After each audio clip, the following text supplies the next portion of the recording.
Buenos días a todos. Estamos aquí otro día más con el Padre Pedro y el programa de preguntas.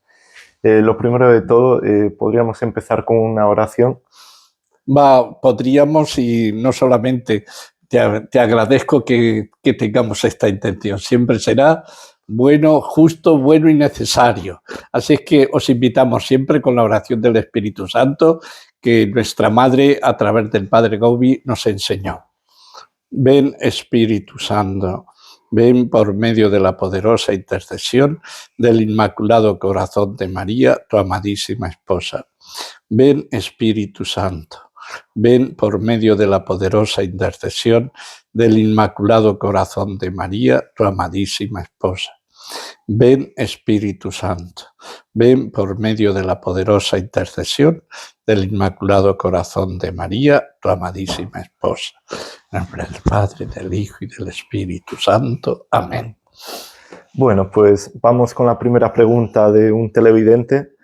Este televidente afirma, el Concilio Vaticano II fue la revolución de los modernistas en la Iglesia. No ver eso es ingenuo y no asumir la verdad. Hablar bonito de buenas intenciones no sirve, es tibieza. No pueden hacer continuidad con algo que fue ruptura. No pueden decir que la intención era buena si tiraron a la basura lo que los padres conciliares habían trabajado durante años para el concilio. Mucha tibieza la suya. Bueno, sobre el concilio se ha escrito tanto que necesitaríamos no una respuesta, sino muchas horas. Creo que hay afirmaciones que son más que matizables de las que acaba de decir. Yo doy gracias al Señor. He podido leer libros muy diversos sobre el concilio. Recuerdo, por ejemplo, un libro muy serio, Iota Unum, de Romano Amerio, un libro muy serio que tiene sus críticas pues serias también a muchas cosas que pasaron en el concilio. Después, hace unos años, unos 10 o 15 años, Roberto de Mattei pues, escribió también el concilio, el que no se conoce, un libro también interesantísimo y van en este sentido, van un poco en la orientación que usted dice, aunque no con estas afirmaciones así tan concretas, por así decir.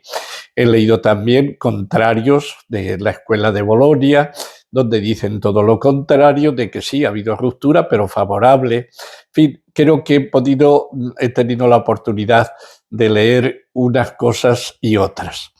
Y he tenido también, lógicamente, de leer los que han sido también la interpretación que ha hecho el magisterio de la Iglesia a través de Pablo VI, a través de Juan Pablo II, a través de Benedicto XVI.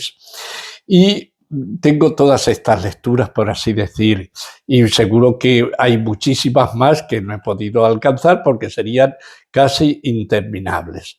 Creo que llevamos una discusión tremenda, hace ya más de 50 años que terminó el concilio y bueno, sobre él hemos estado discutiendo y seguimos discutiendo y rompiendo la unidad entre todos nosotros. Cuando el mundo se ha alejado de Dios, nosotros estamos discutiendo de entre nosotros y eso nos impide ir al mundo entero a proclamar el Evangelio.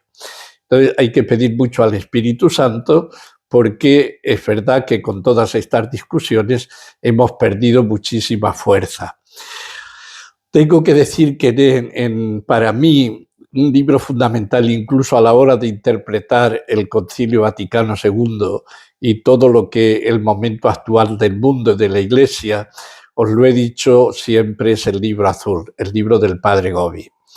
Recuerdo que cuando empecé los cenáculos hace 2 o 3 años con César, pues era muy consciente y comencé diciendo Ave César morituriti salutat. Los que van a morir te saludan. Porque el libro azul no se casa con nadie, ni con los modernistas, ni con los tradicionalistas, ni con los de Lefebvre, ni con los de... con ninguno, no se casa con ninguno. Entonces, para mí, como el libro azul es un libro absolutamente de la Virgen, para nada del Padre Gobi, también en este campo del concilio, pues para mí es una guía, para mí es una guía. Entonces, la Virgen nos hace pasar el libro en general, en algo que creo que nos está consumiendo en una discusión más inútil de lo debido, de izquierdas y derechas. Creo que hoy ese planteamiento de izquierdas y derechas es obsoleto, y que además no es evangélico.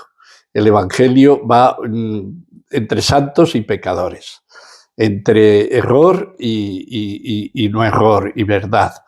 Y entonces en la Iglesia creo que hoy estamos también en una discusión que eso se ha llevado, los modernistas son los de izquierdas, los tradicionalistas son los de derechas, y creo que es una discusión que nos está haciendo más daño de lo debido.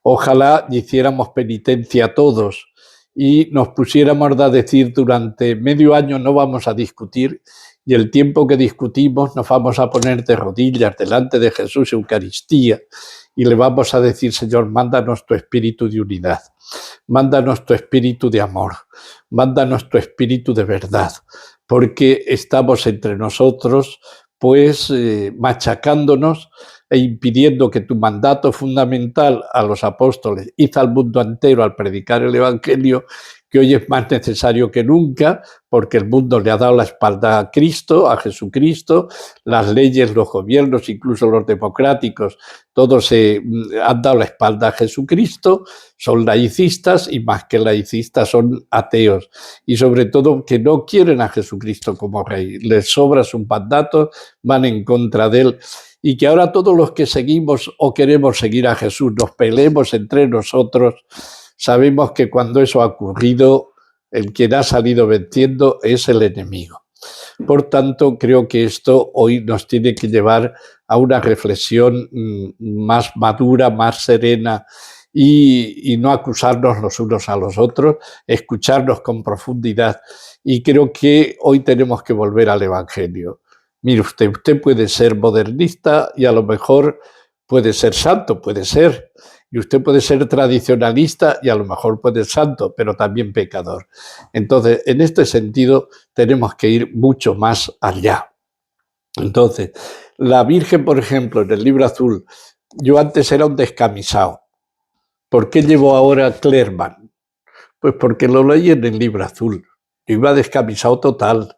Era en este sentido, pues como la inmensa mayoría de los sacerdotes, que nos parecía que incluso queríamos huir del clericalismo, queríamos que fuéramos uno, que subrayar más diríamos, el sacerdocio común, de que somos todos hijos de Dios, porque es verdad que muchas veces los sacerdotes hemos estado un poco como por encima de los demás y hemos sido más soberbios de lo debido.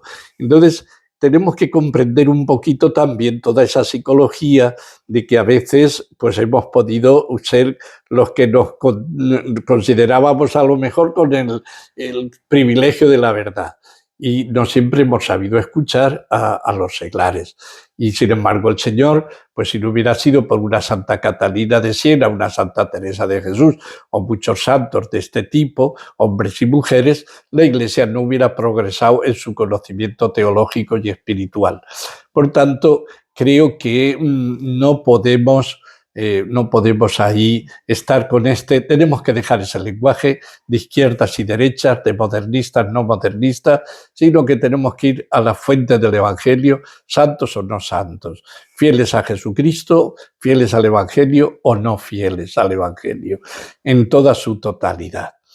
Veo que además hay como, a mí en este sentido, como de esto, ¿por qué lo digo? Porque creo que lo he dicho más de una vez también, cuando fue el 50 aniversario del inicio del concilio, creo que en el 2012, era el 50 aniversario, y si no recuerdo mal, Benedicto XVI lo declaró no año del concilio, que hubiera sido lo típico, sino año de la fe, como diciendo vamos a ir a lo más profundo y vamos a ir.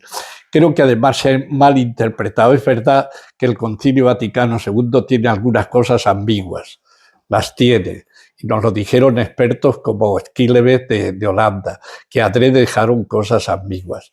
Pero es verdad que, por ejemplo, yo os invito a todos vosotros que meditéis y que leáis con detenimiento, por ejemplo, la Dominus Jesus. fue hacia el año 2000, no sé, fue en 1999, hacia el año 2000, año antes o un año después, salió del Vaticano esta carta encíclica de la Dominus Jesus. Por así, era de la Congregación de la Fe, con la firma de Juan Pablo II, con la aquiescencia de Juan Pablo II. Y ahí viene a decirnos lo que dice el título, Dominus Jesus. O sea, es verdad que puede ser textos ambiguos, pero hay muchísimos textos donde nos dice el Concilio Vaticano II que Jesucristo es el Señor, Dominus Jesus. Y por eso salió, por así decir, esa encíclica, esa carta, para decirnos que solo el Señor. Y todo contextos, ahí eran, diríamos, todo lo que se decía ahí eran textos del Concilio Vaticano II. Por tanto, creo que estamos ahora, deberíamos pasar a otro ambiente más sereno, de menos discusión. Y creo que es una barbaridad echar la culpa de todo lo que pasa en la Iglesia de hoy al concilio. Creo que es una barbaridad. Y eso lo podemos pensar, por ejemplo, creo que la inmensa mayoría, a lo mejor de lo que habéis hecho estas preguntas, estaréis de acuerdo. Por ejemplo, con la Salet, con las manifestaciones de la Virgen antes del concilio. La Salet, la Virgen lloraba por la situación de la Iglesia y era muy anterior al Concilio Vaticano II. Lourdes, que pedía la conversión, la penitencia a todos los católicos. Fátima, lo mismo. Entonces, todos eran anteriores, estas apariciones de la Virgen que son aceptadas por la Iglesia, son anteriores. Sabemos, por ejemplo, también que desde que nació la masonería, a los 20 años, los papas empiezan a condenarla. Pero es que luego ya con León XIII, con San Pío X, etcétera, descubren que esa masonería está metida dentro de la Iglesia. El mismo San Pío X fue nombrado papa porque el que había sido nombrado era masón. Y gracias al emperador de Austria demuestra que era masón y su nombramiento se deshace, y es San Pío X. Entonces, ellos descubren que ya la masonería se ha infiltrado dentro de la Iglesia. Y ya la Virgen en el Libro Azul, pues sabéis que ahí habla mucho de la masonería y dice dos cosas tremendas ya en tiempo de Juan Pablo II, que la masonería domina la Iglesia y que tiene su centro dentro del Vaticano. Pero junto a todo esto, en el Libro Azul habla expresamente del concilio positivamente, como un buen concilio, incluso no sé si llega a decir un gran concilio. La Virgen habla estupendamente de Juan Pablo II, es un papa que puso ella, lo dice expresamente, y que este papa lo sabe todo. Y aunque María sabe que la masonería domina la Iglesia, ella nos está diciendo hacer caso de todo lo que diga Juan Pablo II. Y nos pone como un regalo del cielo el catecismo de Juan Pablo II, que además fue participado por todos los obispos de la Iglesia, y sus encíclicas. Y nos las pone como un faro de luz para estos tiempos. Entonces, yo estaré siempre, si no estuviera convencido que el libro de la Virgen, el Libro Azul que firma el Padre Gobi, pero que todo es de la Virgen, si yo no estuviera convencido plenamente de que ese libro es de la Virgen, de la primera a la última palabra, yo no estaría aquí delante de vosotros. No estoy para dar mi opinión, porque esa vale poco. Estoy para transmitir todo el mensaje de la Virgen a la luz de lo poco o mucho que conozca en algunos temas, en unos más, en otros menos, para compartir con vosotros la mirada que tengo, pero con mucho, siempre por eso leo lo primero, el mensaje de la Virgen, porque eso es lo más importante, mi comentario mucho menos. Entonces, el Libro Azul, el libro de la Virgen, es para mí pues como el ancla en estos momentos donde las interpretaciones sobre el Vaticano no solamente son distintas, sino contrarias y contradictorias. Muchos tradicionalistas consideran que hubo ruptura con el magisterio anterior. Otros modernistas también dicen ruptura, pero estos en vez de quejarse se alegran porque pensaban que la Iglesia tenía que cambiar. Y como os he dicho en alguna ocasión, todos los papas, Pablo VI, Juan Pablo II y Benedicto XVI, han considerado que no ha habido ruptura en la cosa fundamental. Y tenemos que pensar además que es un concilio pastoral. Nunca pretendió este concilio ser la fuente, por ejemplo, antes del concilio, antes del libro sobre el concilio, el Papa Pablo VI escribió, hay una carta donde dice cómo hay que leer este concilio. Y él define que la palabra que sintetiza todo el concilio es la palabra amor. Los 20 concilios anteriores, la palabra era la fe. Y el proyecto de Juan XXIII, con todas las cosas que ha tenido, con todo lo que sabemos, como os he dicho, los libros que he leído, pues ponen un poquito en guardia de muchas cosas del concilio, pero pues el cardenal Felici, que fue cardenal, fue secretario del concilio, él insistió muchas veces en cuestión de fe, en cuestión de no hay ruptura, tenemos que ver siempre todo lo que dice el Concilio Vaticano II a la luz de lo que ha dicho el magisterio durante los otros 20 siglos anteriores. Quien lo haga de otra forma no lo hace según se nos dijo directamente de los que eran los directores, por así decir, del Concilio Vaticano II. Entonces creo que echar la culpa de todos los males que tenemos hoy no es justo. No es justo. La Saled decía que muchos monasterios, muchos santuarios, mucho clero eran cloacas.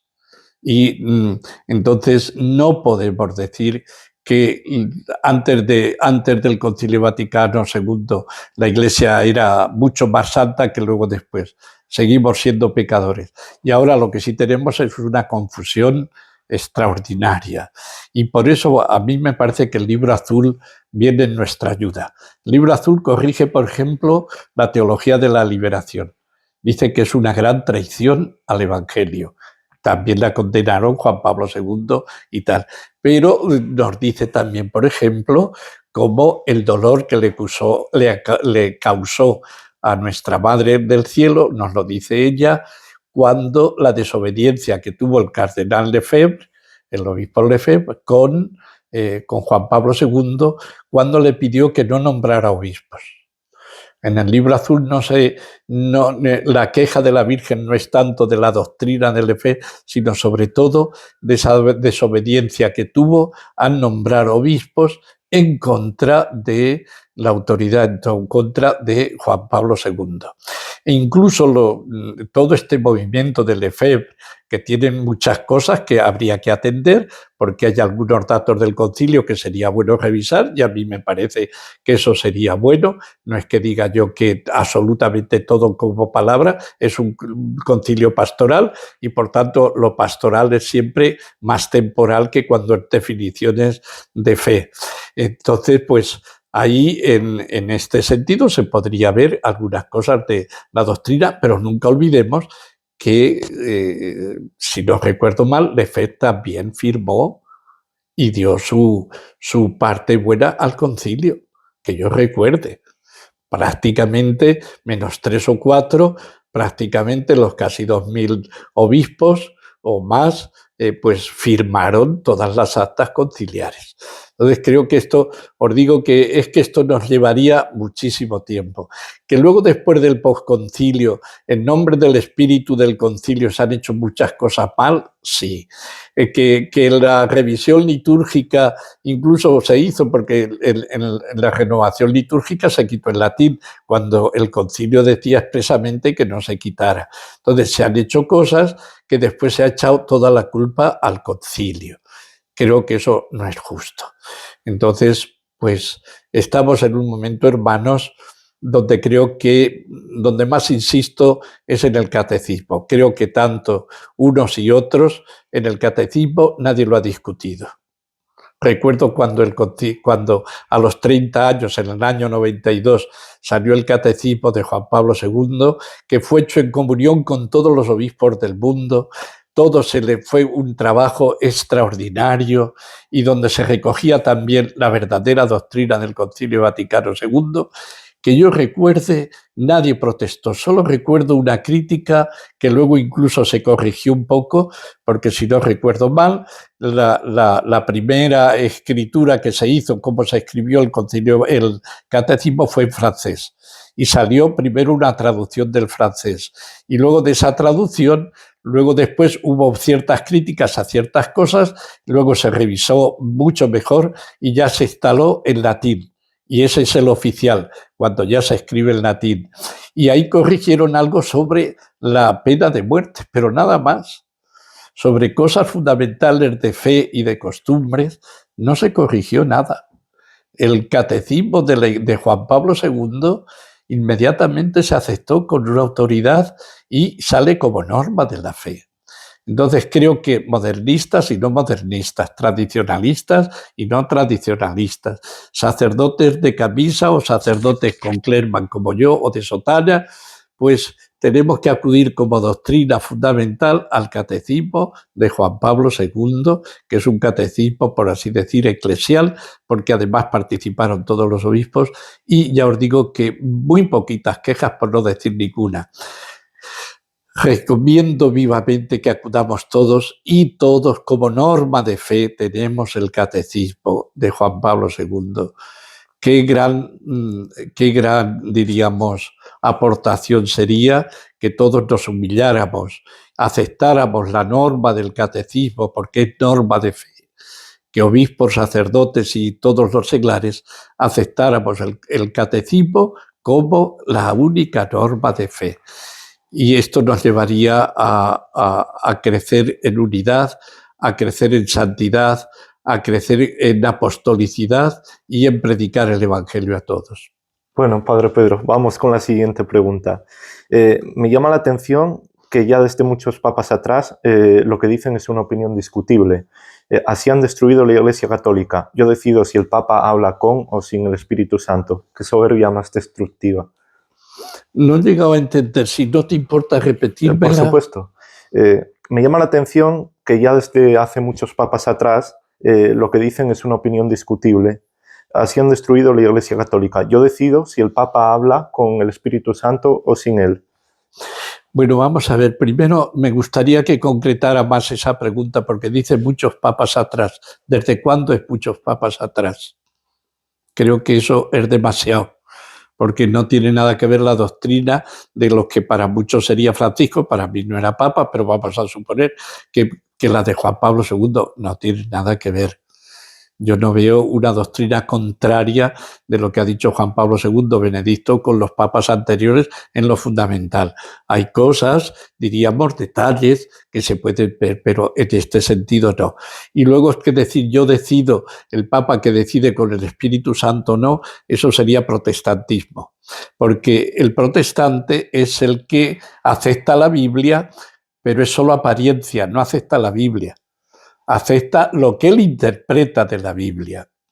En ese sentido, los protestantes tenemos que decir que se equivocan de base, porque se acercan a la Biblia aceptándola como autoridad, pero si todas aceptaran con la autoridad total, nos explicaría que haya en estos momentos más de 60.000 comunidades distintas que todas se llaman Iglesias de Jesucristo o con diversos nombres porque ya no tienen ni nombre donde elegir y donde aparentemente van siempre con la Biblia, como creyendo en la Biblia, pero solo creen en lo que ellos interpretan de la Biblia.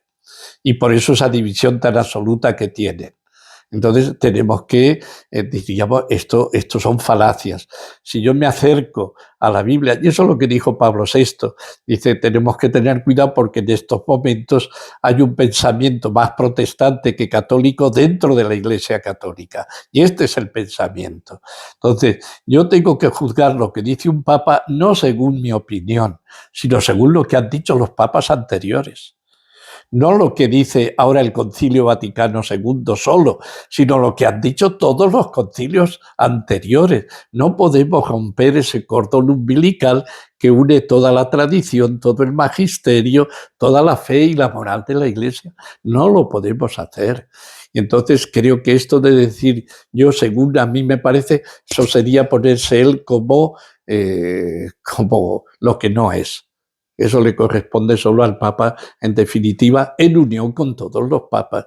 Entonces, creo que la cuestión está aquí, que muchas veces cuando hablamos del magisterio de la Iglesia, de los papas o de los obispos, no los vemos en continuidad, sino como si fueran unos reyes absolutos que cada uno puede hacer y decir lo que quiera. Y no, todos tienen el mismo encargo: confirma a tus hermanos en la fe de Jesucristo transmitida a través de los apóstoles. Fuera de eso no tenemos solución. Si no, caemos en la soberbia. Y interpretar la Biblia o interpretar el magisterio de la Iglesia con mi opinión, lo que a mí me gusta, lo que yo creo, es peligrosísimo. Peligrosísimo. Ahí está la soberbia sutil y no tan sutil, que está ahí y que está demoliendo la Iglesia. Entonces vamos a ponernos todos de rodillas y a ver todo lo que dice el magisterio, a ver todo lo que dice la Biblia, y olvidemos de que yo pienso, yo creo, yo opino. Muy bien, vamos con la siguiente pregunta. Quisiera preguntarle al Padre Pedro, si se pertenece a la fraternidad San Pío X, ¿se puede uno salvar? ¿Están excomulgados? Para usted, ¿qué es la misa tridentina?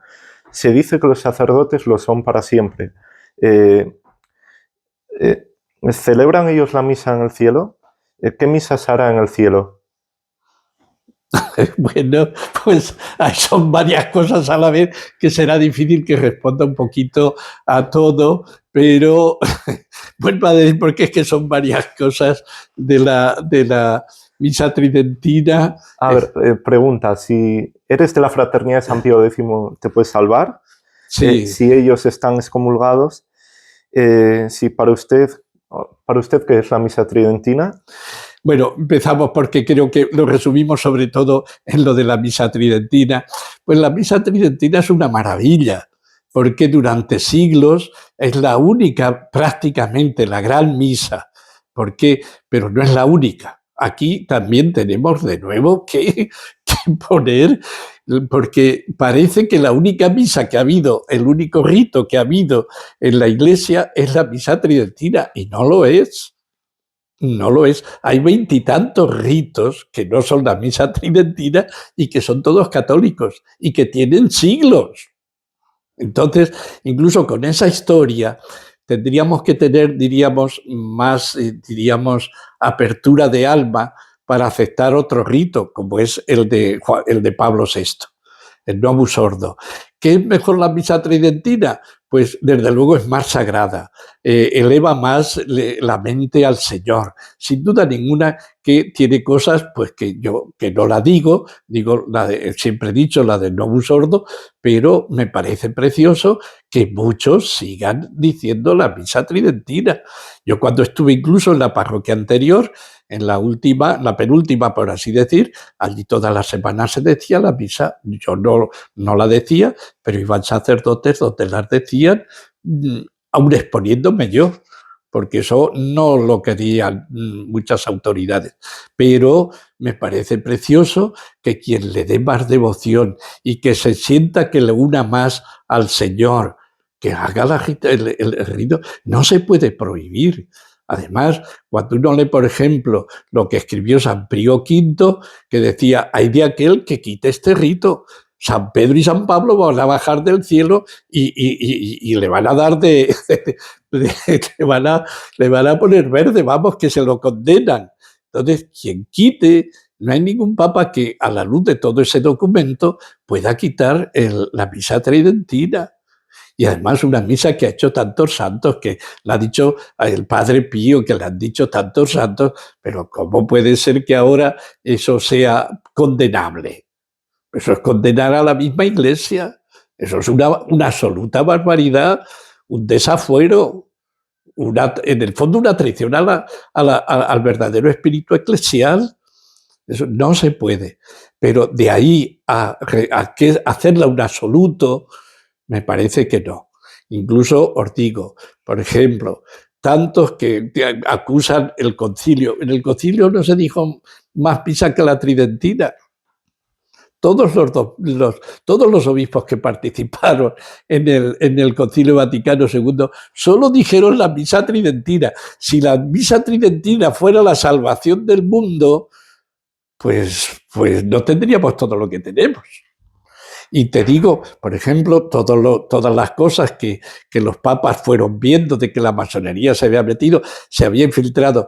La misa tridentina es una preciosidad y hay que salvarla, no se puede condenar.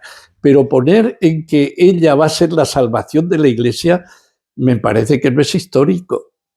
Porque la historia lo que nos dice es que a pesar de la misa tridentina, dentro de la Iglesia ha habido más pecado del debido, más infidelidad de lo debido. Entonces, no podemos decir que si volvemos a la misa tridentina se ha resuelto todo el problema eclesial y mundial. Por desgracia, no. Ojalá. Me encantaría que con solo volver a la misa tridentina todos los problemas eclesiales y mundiales se resolvieran. Me encantaría, pero la historia me dice que no. La historia me dice que no. Entonces tenemos que buscar otros caminos diríamos, de identificación de la Iglesia con ella misma, de su misión, de cuál es su misión, etcétera, y tener la amplitud que siempre ha tenido la Iglesia con los ritos que no son expresamente la misa tridentina.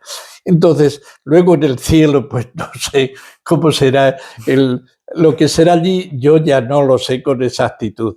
Sé que seremos uno con Jesús, que es el sumo y eterno sacerdote. Y que, porque Él nos dijo, Padre, que todos sean uno, como tú y yo somos uno. Entonces, en Jesús, sumo y eterno sacerdote, todos seremos uno. ¿Cómo será esa misa en el cielo? Pues una maravilla, pero no será exactamente a lo mejor como es ahora. No lo sé que será una maravilla y no me preocupo de más. Bueno, pues así. Luego, si se van a salvar o no, hay uno que viva en la conciencia del Señor, que trate de ser fiel al Señor, de ser fiel a la Iglesia, pues que vea eso. La fidelidad es importantísima, no me atrevo ya a decir, porque ahí entran también los problemas de conciencia y muchas cosas donde ahí yo no me atrevería a decir ni una cosa ni otra. Sí que pido que seamos siempre fieles a Jesús, siempre fieles al verdadero magisterio de la Iglesia y que no nos torzamos de ahí, que vivamos según nos dice el catecismo y de eso ahí estamos seguros. Después Dios sabrá. Muy bien, vamos con la siguiente pregunta. Este hombre afirma, solo la misa en latín es la verdadera, así como el único sacramento de la confesión son los impartidos por la Fraternidad San Pío X. Bueno, la primera creo que no, ni una afirmación ni la otra. Dice solo la misa latina. Comprendamos una cosa, vamos a ver. Recuerden una cosa. La Vulgata, que es el texto oficial de la Iglesia, la Biblia oficial de la Iglesia, se realiza, si no recuerdo mal, 382. El Papa San Dámaso le encomienda a San Jerónimo que traduzca los textos que estaban en griego fundamentalmente del Nuevo Testamento al latín.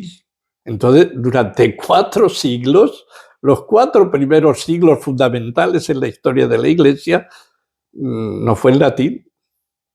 No fue en latín. En tiempo de Jesús, pues sabéis que el griego era, y se escribió, no se escribió siendo en la lengua del imperio y por tanto en tiempo de Jesús la lengua, diríamos, medio oficial, por así decir, por decir una palabra que no es ajustada, pero más o menos. El griego tenía pues como una, diríamos, intelectualmente era más que el latín, aunque dominara Roma. Pero de alguna forma la cultura de Grecia estaba por encima de la cultura romana. Bueno, total, que lo que sí sabemos es que los escritos apostólicos y los evangelios no se escribieron en latín. Están en griego, están en alguno en hebreo o en arameo, pero los textos oficiales. Y de ahí que se traduzcan, por tanto, afirmar que la misa latina no se dijo en latín nada más que cuando se dijo, pero los textos oficiales eran en hebreo. Entonces, no se puede afirmar eso. Creo que la historia es maestra de la vida. En estos momentos eclesiales nos daría serenidad conocer la historia de la Iglesia, al menos es lo fundamental, porque a veces absolutizamos cosas que son hermosas. Yo, por ejemplo, veis que cuando rezamos en el cenáculo el rosario, una parte lo hacemos en latín y otra en español. No solo no tengo nada en contra del latín, creo que incluso sería muy bueno que el Padre Nuestro, el Ave María, el Credo, es decir, el Agnus Dei, que determinadas oraciones todos los cristianos lo supiéramos. Ahora mismo yo vengo de Fátima y dices, qué pena porque allí se rezaba el rosario en portugués en el momento que fuimos y la inmensa mayoría estábamos callados. Digo, qué bonito sería todos en latín, porque todos en latín, yo recuerdo de niño que se rezaba en latín y un montón de personas no sabían ni leer el español, pero sabían lo que decían cuando rezaban el Padre Nuestro, el Ave María en latín, sabían lo que decían y eran analfabetos. Hoy más que nunca, cuando todo el mundo trata de hablar un idioma común para entendernos, pues que hayamos perdido eso me parece una pérdida. Me parece una pérdida, porque la Iglesia es también un cuerpo y necesitamos una expresividad también común, no solamente un espíritu común, sino también de alguna forma así. Entonces, es verdad que con el latín íbamos los sacerdotes a lo mejor antes y medio en latín nos entendíamos con sacerdotes de todo el mundo. He explicado más de una vez que cuando estaba en Jerusalén, qué alegría recibió toda la gente que iba cuando entraron los alemanes y estábamos cantando la salve y se unieron con nosotros y eso eleva el alma, te da un sentido, un sentimiento de unidad, de eclesialidad, de un solo cuerpo extraordinario. Hay que todo lo que aquello que haga expresión y nos ayude a ser un solo cuerpo, todos los tantos, como dice San Pablo, estaban allí cretenses, estaban de todos los sitios del mundo y todos un mismo espíritu, todos entendían. No tengo nada contra latín, al contrario, pero creo que absolutizar eso y decir que eso es la solución, me parece que no responde a la historia. Y todo aquello, lo que decía el dicho de la filosofía, creo que lo tenemos que tener siempre presente. Hay un dicho filosófico que dice, contra facta non vale argumenta. Contra los hechos no valen los relatos. Los datos son los datos y los relatos son los relatos. Y estamos viendo cómo en el mundo de hoy es el relato, por eso tenemos la leyenda negra, por ejemplo. La leyenda negra que pone a España perdida es un relato completamente falso. Y hoy, gracias a Dios, pues está habiendo muchos historiadores que están poniendo los datos y con esos datos se está destruyendo esa leyenda negra, ese relato. Y entonces, en la historia de la Iglesia hoy, si la supiéramos, muchos relatos que estamos dando y acusando y no sé cuántas cosas más, con los datos seríamos más serenos. Ver la historia de la Iglesia, incluso a otro nivel, por ejemplo. Hoy mucha gente se escandaliza de todo lo que tenemos dentro de la Iglesia de confusión, pero no es la primera vez. A mí, por ejemplo, el tiempo de los arrianos, donde el 99,99 de los obispos eran herejes, heréticos, negando la divinidad de Jesucristo, nada menos. Y celebraban la misa en latín. Ya los herejes vinieron después ya de San Jerónimo, de la Vulgata, ya lo tenían en latín y eran herejes. Entonces, no es ni siquiera el idioma, no es ni siquiera, y entonces es el número el que determina la verdad, la mentira, no, fue San Atanasio, 1 contra 1000, por así decir. Entonces, esto creo que un poquito de conocimiento nos dará serenidad. Me parece que estamos en un momento de mucha alteración Y cuando el mar está alterado no se ven los peces dónde están. Se necesita que el mar esté quieto para que el pescador vea dónde está el banco de peces y no perder el tiempo echando la red donde no hay peces. Entonces creo que en estos momentos, por amor a la Iglesia, tengamos serenidad, discutamos, porque hay que discutir, dialogar, pero con serenidad, con mucho amor por el otro, no poniendo además, diríamos, malas intenciones en el que no piensa como yo. Tengamos un diálogo de amor, amaos los unos a los otros. Entonces, un poco ese fue el verdadero espíritu del Concilio Vaticano II. En el fondo fue de que digamos siempre lo que decimos, pero con más amor. El amor es lo que, como decía antes, la palabra que definía el Concilio Vaticano II era de recuperemos más amor, no nos quedemos solo en la fe, porque, como decía Tagore, el que solo se queda con la razón es como el que usa un mango, un puñal sin mango, se corta el mismo. Entonces, nosotros nos unimos fe y amor. No podemos separarlos. Verdad y amor son inseparables. Y ojalá que aprendamos de Jesús, de María, en decir la verdad, pero en decirla con el espíritu y estando dispuestos a morir por aquel al que corrijo. Muy bien, vamos con otra pregunta. Y esta ya es la última. Oh, qué bien. Hasta la próxima. Muy bien. Me he quedado en shock al oír al padre que se cree que el Concilio Vaticano II, que crees en el Concilio Vaticano II. Se ha sorprendido esta persona. Y no parece el padre que he oído en otras ocasiones. Quizá me equivoque o lo estén presionando, porque estos cambios no son normales. No, no es cambio. Yo nunca he hablado en contra. He puesto el concilio en lo que es un concilio pastoral. Es un concilio pastoral y que, por tanto, no ha pretendido nunca hacer definiciones absolutas y que dijo expresamente, en cuestión de fe, tenemos que aceptar siempre la interpretación de este concilio con lo que nos han dicho los concilios anteriores.